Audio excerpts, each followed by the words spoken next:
listening to a Listen Frederick podcast.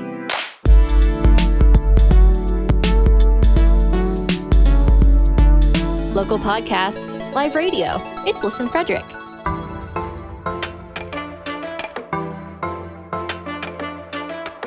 And now, your hosts of Steeples and Peoples podcast to tell you about all things Frederick County, Maryland. Here's Mark and Terry Meriday. As winter sets upon us in the next month, Frederick has annual traditions to keep spirits high. When it's dark at 5 o'clock and cold, we were fortunate enough to connect with one of the key people behind the boats on the canal, or sailing through the winter solstice. The Steeples and Peoples podcast sat down with Peter Kremers, who has played an intricate role in the growth and production of this Frederick original. Peter talks about his role in the organization and what else they do besides the boats. He shares with us when the boats will be launched, how charity is the main goal for this nonprofit, and how they have continued to grow since their inception in 2016. Get your warmest gloves, get your coat and a hat ready to go, and visit this year's version of Sailing Through the Winter Solstice on the canal, as I am sure you will be delighted, as always. Welcome, everyone, to another new episode of the Steeples and Peoples podcast. We are very excited to share this week's little journey. We're actually at the home of the guy who I guess you'd say is the heart and soul behind what's going to happen down on the creek here really soon. One of my favorite things about winter, and it brings a smile to a lot of people's faces in Frederick. Tell them where we're at. Well, I have my top five kind of events in Frederick since I've moved here are definitely the Great Frederick Fair, In the Streets, Kris Kringle Parade, First Saturday Ice Sculptures. These are my top in no order. Okay. Fifth one I'm going to mention, Sailing Through the Winter Solstice, the boats down on Carroll Creek. Today we're here with Peter Kremers, and we're going to talk about sailing through the winter solstice and its history, a little bit about him and all that goes into this. Thank you, Peter, for joining us. Thank you. Can you tell us a little about yourself, pre-boats? I'm a practicing physician. I've been in Frederick for 35 years. Came by way of Wisconsin and most recently upstate New York and Georgetown, where I did some training. What's your predominant field? You know, I am an interventional. I'm an interventional radiologist. So I although I read diagnostic imaging, MRIs, CAT scans, my specialty is to intervene, which translates into putting in chest tubes, doing biopsies of tissues, lungs, liver, kidneys, and predominantly now I'm doing work at the breast center for Frederick Health, and along with another guy, I split a job, and we basically work every other week and work on that aspect of healthcare. life is good. Nice. Life is good. We appreciate you. Can you give us a little history about sailing, or the boats, I guess, and the whole process? Yeah, sir. The Sailing Through the Winter Solstice event really kind of dovetails into the Water Garden and their sister nonprofits. The Water Garden started in 12, and then the boats came along in about 2016. Initially, the reason for the event was that I just thought it was a dark time on the creek. There's not much going on, not a lot of people down there, and it's such a beautiful space that offers itself all sorts of possibilities. I think a lot of us are familiar with having seen different events where boats are lit up throughout the holiday season. So in Annapolis, they have a parade of lights. They have a similar thing up in Providence. They have them in Miami, places like that. It probably started with the Greeks several hundred years ago when boats were lit up on the kitchen tables or on docks to welcome usually the sons and the husbands, fathers who were out at sea. Yeah. And that was maybe how this all started. So I always thought it would be kind of an interesting thing. And my son had been deployed in 16 abroad. He was in the military at the time. And it was paid a little bit of an homage to him, but more it was just to bring a little light to the creek, a little joy, and let people have something to look at. So we started with one boat in 2016.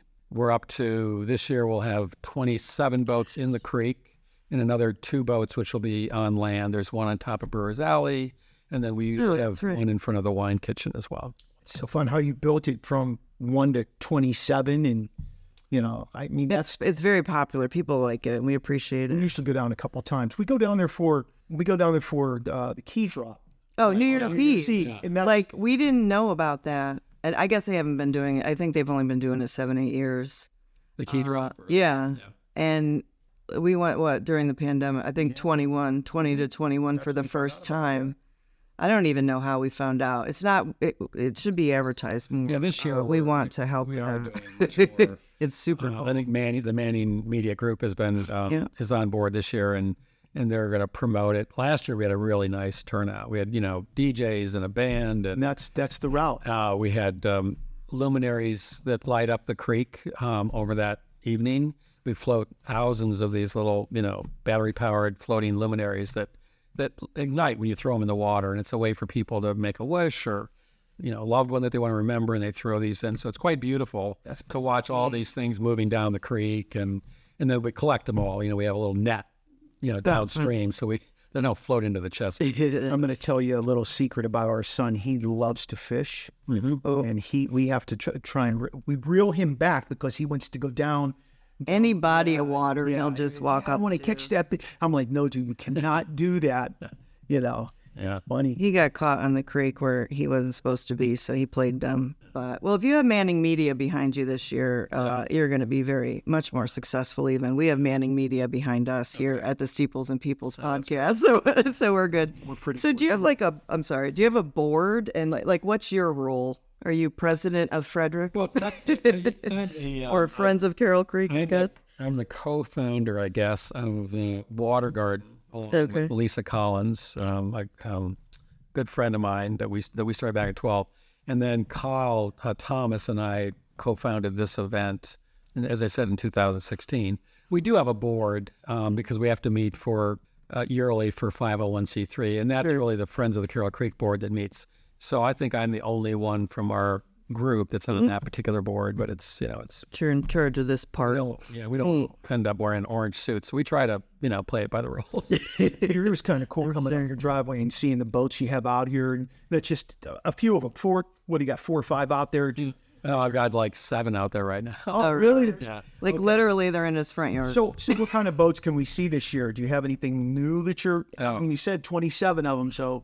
Yeah, when we first, it's interesting, and I like to give Kyle a hard time, but when we first started, we both thought, okay, this is going to look like Mystic Seaport. It's going to be old world sail designs, catches, yawls, schooners, the typical sail plans you would expect to see, from the last century. Yeah. And then Snallygaster came along, the mythical beast, the dragon.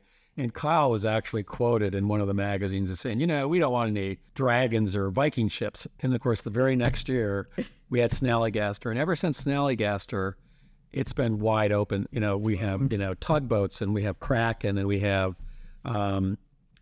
floating dirigibles, and we have all sorts of different designs. And what we have done recently is we've instituted a plan where in order to keep the fleet turning over, when we ask people to raise money, there's no minimum, but now the bottom 5 boats out of let's say 30 boats, so the bottom 5 boats are on the bubble, meaning if they are in the bottom 5 in terms of fundraising, it is possible if in the next year we have 5 good boats that want to come in, new teams, that they'll be asked to step out for a year. Okay? Yeah. And what that does is it not only helps promote the fundraising aspect, but it also guarantees that we can turn the fleet over. So people don't come back every year and go, oh, I've seen every boat here. Yeah. Right? Okay. So, for instance, out of the fleet this year, I'd say there are probably at least 7 boats that will be entirely either new or a total remake that you wouldn't recognize. So that, and then usually every year people work on their boats and change the color schemes. Like Starry Night, the Van Gogh ripoff, if you will, looks like Van Gogh on acid. Every year that boat changes, we went with black lights, and kind of this year we did a little bit of a Barbie theme with, pink lights all over. It's pretty stunning if you see it at night. So it makes sense because that's such a popular movie over the last months or whatever. It wasn't really, I didn't really do it because of Barbie, but we just wanted to change the look, Sure. Yeah, the kids like it, and, they love, pink, and it's funny, the kids respond to different things. You have a tugboat out there. I was saying that. Oh, is it? That's Kyle's. That's fun. Yeah, it's really a variety for all ages. Yeah. So, the idea though is to keep things fresh and and we have new technologies that are coming on board this year. We're working on a boat with Thompson Gas that's going to be a mass ascension, which is for those who have ever seen or pictures of the Albuquerque Balloon Festival, where you have 200 boats or 200 air balloons going up at once. It's patterned after that. We're not going to have 200, but we'll have 7. I think we have room for 200. Yeah, we have 7. Or no, I'm sorry. Is it? Anyway, we have a number of balloons. We're not going to check the fact. Yeah, but anyway, we have these balloons that look like they're ascending, and they'll have actual flashes of propane.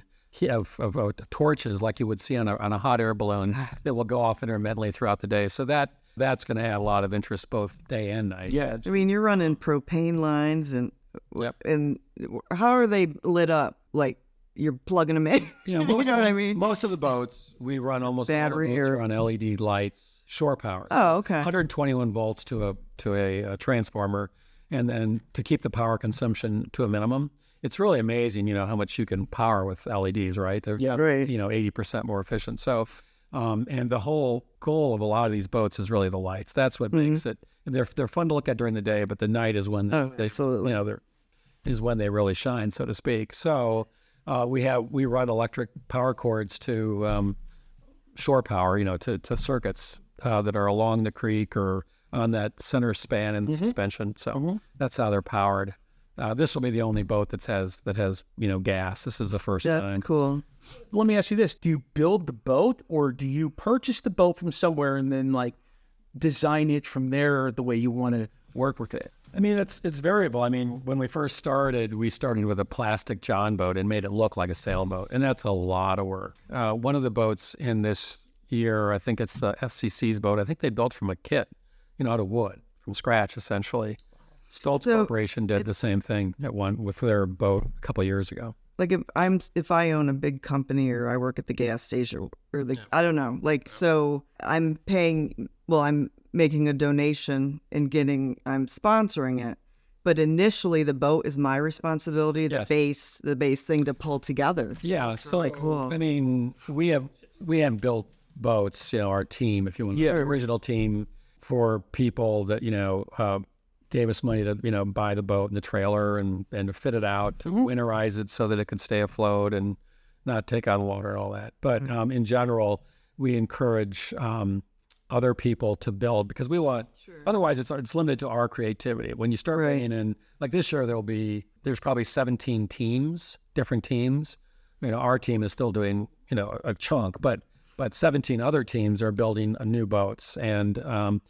The easiest thing is to start with a fiberglass boat because it's less likely to take on water in the winter because it's out there for 3.5 months, right? Yeah, right. Most sane people don't go to sea in November through March, right?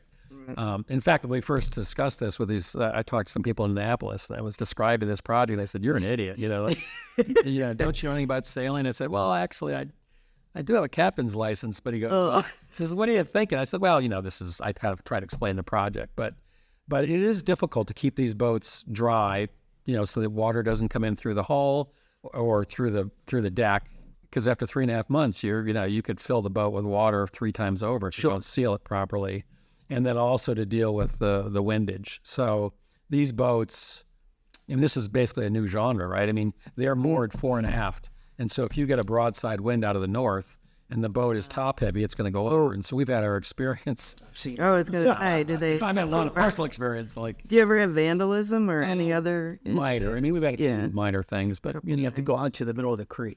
Well, when it's actually, the good thing about ice when it forms is you can, the boats can't tip over when they're locked in the ice. On the other hand, the ice bridge allows people to get out there. But we've had, I would say, very minor problems with vandalism. That's good. That's a good thing. Knock on wood, it's worked for us. We talk about the balloon. You talk about Albuquerque, where Terry's from in upstate New York. They have a festival every year at the beginning of August. I told about it. Oh, you did? But it's really cool, because there's food trucks and a big festival going on. But all the balloons are laying out in a huge field. So, but the cool part to me is that you literally get to stand next to it when they fire them up and watch them leave. Yeah. You are right there. And I just think a lot of, here I see the balloons, but I see them in the sky. I don't really get that part of it. Yeah. Well, you mentioned the Snallygaster. This year it was South Mountain Creamery. South Mountain Creamery. Oh, he was very excited. The owner, he was so excited. But their corn maze this year. Right. What, you know how they build out the corn maze was Snallygaster theme. Oh. Now, I know it's out there for everybody, but maybe not everybody knows. When is the launch date? So it always has been the Saturday before Thanksgiving, right? Mm-hmm. So this year it'll be the 18th. We're going to stage the boats creekside, a lot of them, to facilitate launch day on the 17th. But the 18th, they go in the water. And usually we start 8 o'clock sharp with 2 electric forklifts that Stoltz brings in, and then a large crane by M&M Welding and they set up on top of Carroll Street. So the crane drops in all the boats between the suspension bridge and Carroll Street. And then Stoltz, with their forklifts, handles everything to the west of the suspension bridge.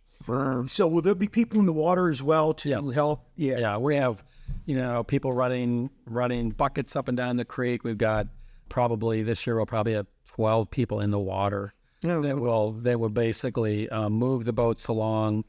The yellow floats that are already in the creek sit atop 450-pound anchors with chains on them and clasps ready to go. So we can just bring the boat over, tie it up fore and aft, and then we run the power cord to one of the outlets. I think just watching the setup of all this, that's an event in itself. This parade of boats coming in too. How long do we get to enjoy the boats? Till 3.5 months. Yeah. So March. Typically, last year we took them out the first Saturday in March. This year we'll probably go to the second Saturday in March, just because first Saturdays are a big thing, and we actually took a lot of heat because we'd taken them out. But when we first started, they were only in for 8 weeks. Oh wow! All right, they were in for 6 weeks even. I think it was. I think I kind of remember that. It was very a long time. Yeah. Well, it was one boat, but and I don't. It was just very arbitrary why we chose that, but. And then they asked us to extend it through fire and ice because that brought a lot of attraction to the creek. And now there's really not a good reason to pull them out before the second week in March. So we've had a couple of times when we had ice and snow that prevented the retrieval date. We had to move it back, but we've hopefully by the second week in March we'll be okay. But you never know. We can get snow. I mean, between you guys having the boats in the creek and them leaving the lights up on the trees downtown, it really makes it makes the environment so much. I mean, it's dark at freaking 5 o'clock. Yeah. It just brings a little smile to your face when you see something like that. Yeah. So, and that's really that was the whole point of this, is light and joy. And then the fundraising came on in year 3. So year 3 we started raising money, and maybe the first year we raised $6,000 or $7,000, and we gave. 30% of it went back to fund the water garden, and then the other 70% went to the charities.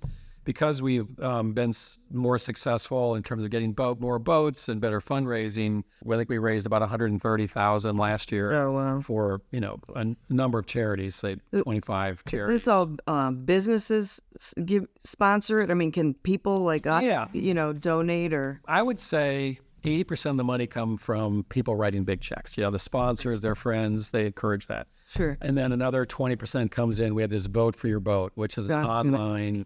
We have a QR code typically that leads you to our Vote for the Boat page. It's a secure website run through. It used to be called Acceptiva. But at any rate, you can vote. We've had donations anywhere from $1 up to $2,000 online for the boats. So like you said, the bottom 5. They got a big question mark over because they're the bottom 5 in terms of bringing in money. How do they promote themselves to get that money for your nonprofit? Like, what do they do? Yeah, that's typically you want both the sponsor and the charity to work together to come up with a program. We don't do that for them. We sort of give them the venue and, promote the event as a whole. But the money really comes in or doesn't come in based on the work of the sponsor and the charity that they're sponsoring. And that's why it's, I think there are some charities go, this would be great and make me the recipient, but they don't, if they don't do the work to try and raise money, they may not be much money there for them. So, there's like the last 3 years in a row, Colleen's crew has raised about $20,000 each and every year for cystic fibrosis. Nice. One boat.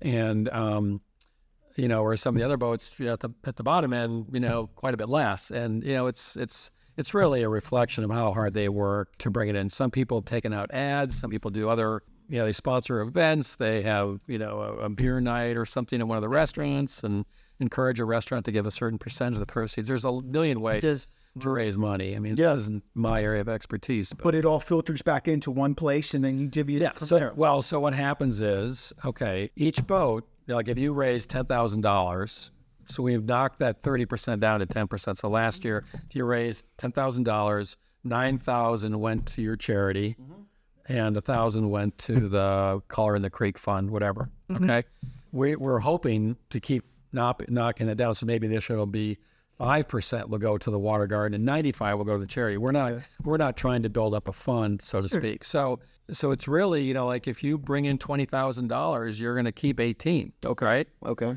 But if you only bring in 1,000, then you're going to take home 800. Yeah. So there is a big disparity between the boats at the top and the boats at the bottom. But you're going to have like a formula that you. But it does encourage everyone to work. I mean, if we kind of divvied it up from the top, I think it wouldn't be that same effort. When do they start raising their funds? When do they start doing that? Some of them already started. Okay. For next, for this, I mean, they haven't.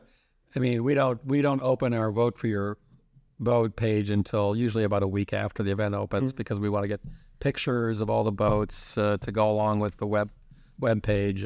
But people have already started. Right. Okay. Can you list off a couple? I know you have a lot of the sponsorships of the boats, the companies that you've been working that have maybe. Do you have any that have been here from the start? Yeah. Well, let's see. Wow. BB&T, which is now Truist, it was I think in year 2. Carroll Creek Clipper, which is the Carroll Creek Rotary Club, has been in there since year 2. I think that's who does the key drop. Was it Rotary Club? Or Civitan. Civitan. That's right. I think it's the Civitan. Right.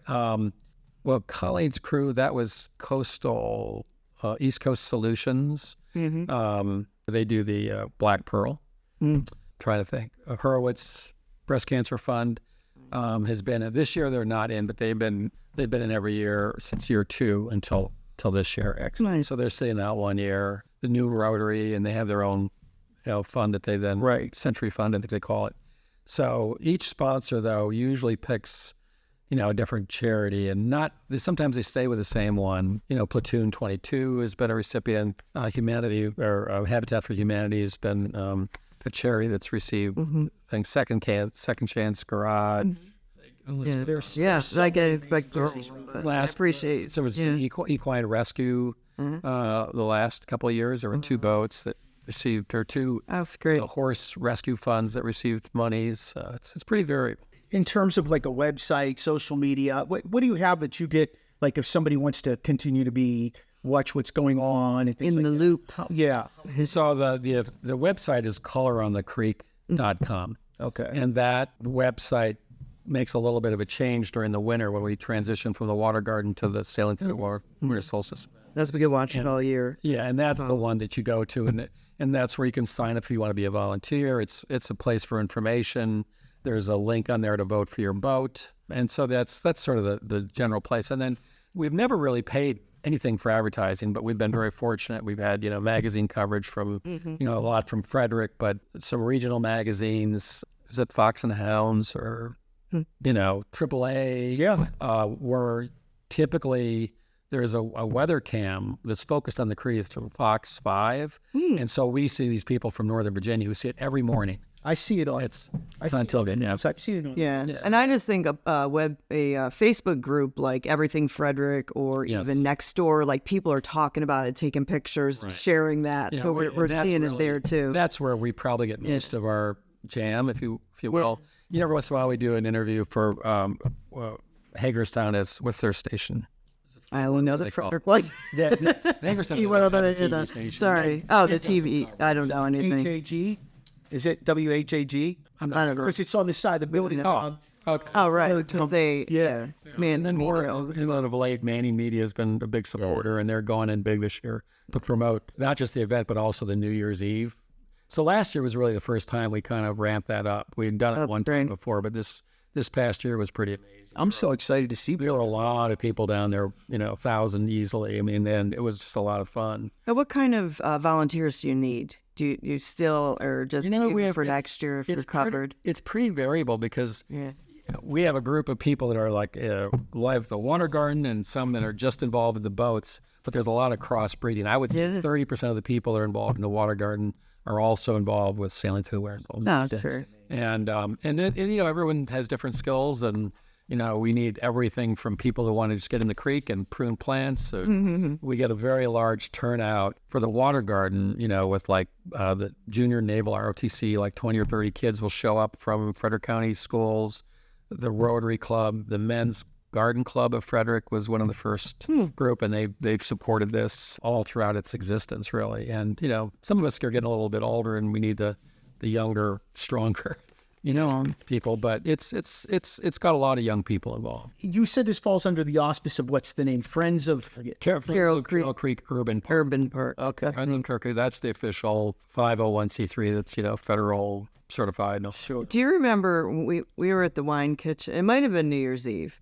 And someone, so we're I think it was New Year's Eve. We're standing, we're on the creek, and this man went in the water. And so everybody's like, look, but it turns out he was like doing something to one of the boats, I think, or light. Was it you? Oh my gosh. So because everybody's like, what do you do? You see somebody go in the water. Yeah, one of the boatmen shorted or something, and I was trying to. Well, just imagine us as just like I was trying to figure out which boat was causing the trouble. Watching it.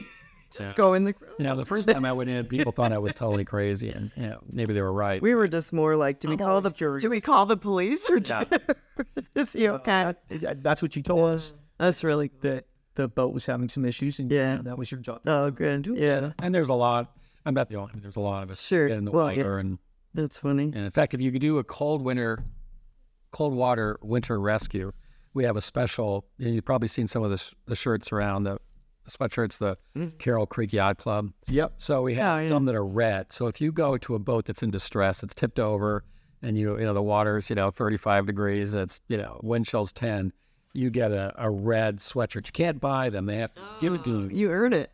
You have to earn it. That's really cool. Yeah, so it's fun.